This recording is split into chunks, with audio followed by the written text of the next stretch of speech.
Et comme je suis arrivée ici à Sorteach, c'est au cause de notre aménagement à Montpellier.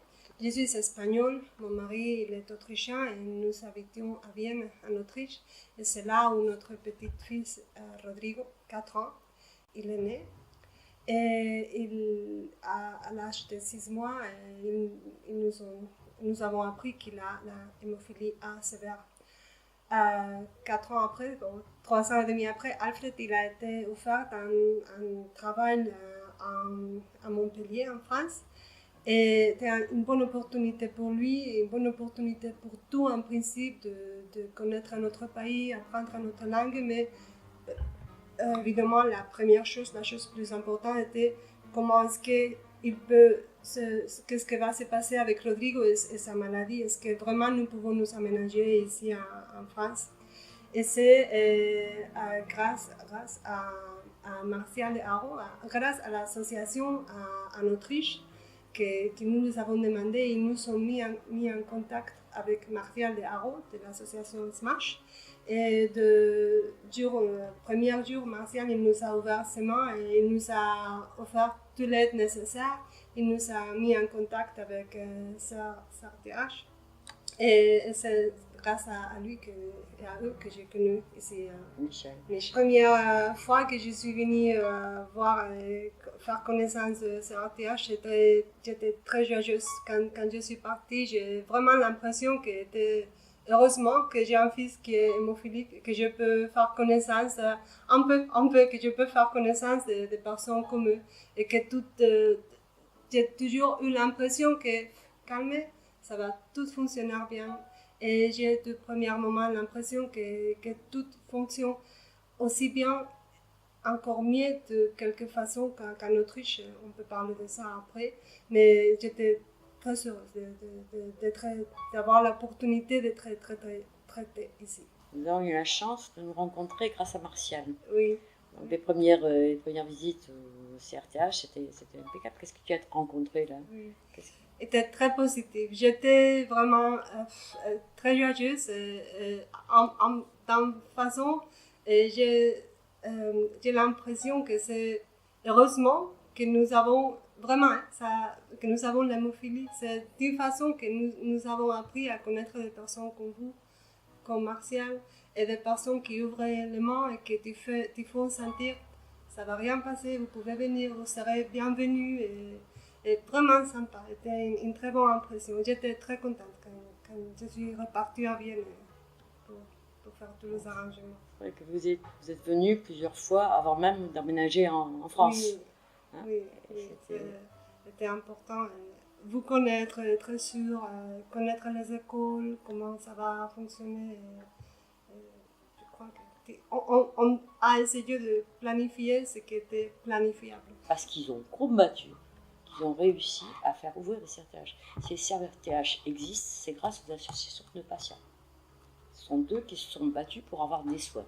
Maladie rare, ça veut dire méconnu du personnel médical, méconnu de tous les médecins. Donc ils arrivaient, on leur disait on ne vous connaît pas, on ne sait pas ce que vous êtes, on ne sait pas vous traiter. Donc l'ouverture des CRTH a permis en France de donner une qualité de soins inestimable. Pour avoir travaillé un certain nombre d'années, quand je suis arrivée dans l'hémophilie, je me suis dit, ils ont de la chance. Ils ont de la chance parce qu'il n'y a pas de maladies, d'autres maladies, le diabète, l'asthme, où il y a si peu de gens et si bien traités. Donc c'est une qualité de soins qu'on donne aux hémophiles.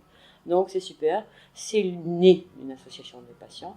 Et puis bon, je dis qu'il faut continuer, il faut qu'on continue en association, il faut que le personnel soignant continue à vous aider pour que vous puissiez se serrer les coudes. Absolument. Et faire en sorte d'avoir un certain pouvoir. Si on n'existe pas, on n'a pas de pouvoir. Hein. Par rapport aussi, il faut dire aux enjeux. Hein. Les enjeux, c'est la sécurité sociale, c'est le coût des produits, tout. Et si on ne se serre pas les coudes, les années à venir vont, pour les hémophiles, peut-être dur parce qu'on a un système de santé qui est le meilleur au monde.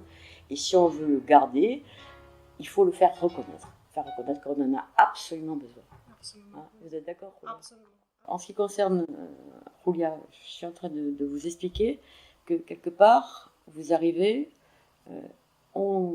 j'ai voulu faire en sorte de trouver un certain temps pour que vous puissiez comprendre ce qu'ont vécu les autres mamans. Donc on a commencé ces réunions en 2002 à l'ouverture du CRTH. Parce que quelque part, je me suis rendu compte que je ne pouvais pas toujours donner des réponses aux mamans et qu'elles sauraient les trouver entre elles. Donc il y a des thématiques différentes qui ont été abordées et au fil des années, on se rend compte que les mamans souffrent de moins en moins. De moins en moins, il y a moins de souffrance, elles sont moins meurtries parce qu'il y a eu l'ouverture du CRTH qui a permis de faire en sorte qu'il y ait une prise en charge, qu'on les aide. Il y a eu beaucoup d'aide, on a facilité la vie de ces familles qui ont pu avoir des produits facilement, des consultations facilement, et trouver des gens qui connaissent vraiment la pathologie de leur fils. Les thématiques ont été différentes, de 2002 à 2005, et ça vous allez pouvoir le lire, il y a l'annonce du diagnostic, les conséquences dans le couple, parce qu'on a beau dire, quelque part, il arrive un enfant, on est toujours en train de souhaiter un enfant beau, intelligent, surtout pas malade, même pas qui s'enrhume, qui soit le premier à l'école, et puis quand il arrive, en plus, il est hémophile. Donc dans la représentation que peut avoir un fils par rapport à son père, eh ben, on a envie qu'il joue au foot, qu'il soit champion du monde de tennis, et tout ça, il y a un processus de deuil qui est entamé, qui fait que le fait de se rencontrer, de pouvoir en parler, et d'avoir un CRTH qui vous aide, une structure, vous a permis d'évoluer beaucoup plus facilement que les autres mamans. Au début de ces réunions, il y avait à la fois des jeunes mamans en 2002-2003, des jeunes mamans d'enfants, et puis des mamans qui n'avaient pas connu l'ouverture du CRTH. Donc il y avait beaucoup souffert par rapport, ne serait-ce qu'aux produits. Les produits, aller chercher les médicaments, connaître quelqu'un. Une des mamans qui était présente dans notre dernière rencontre, elle faisait suivre son fils à Necker, Paris, alors qu'elle habitait Montpellier. Elle devait aller chercher les produits, elle allait voir le médecin à Paris, donc il n'y avait aucune structure qui pouvait accueillir les enfants puisque c'était dispatché, on ne connaissait pas tout. La première chose de tout, c'est l'hémophilie, c'est pas la chose plus importante à mon vie, pas même à la vie de mon mari, ça c'est la première chose. Je ne veux pas donner l'impression que c'est une maman qui me pense qu'il y a une autre chose, pas du tout. Heureusement, c'est une part très importante, c'est toujours là, mais c'est pas la chose plus importante. Pourquoi est-ce que je dis que c'est pour moi, pour mon mari, et je crois que pour Rodrigo c'est important que nous sommes en contact. Pour moi, c'est être en contact. Les associations sont, première de tout, information, être en contact. Et c'est être plus riche parce que tu connais plusieurs personnes.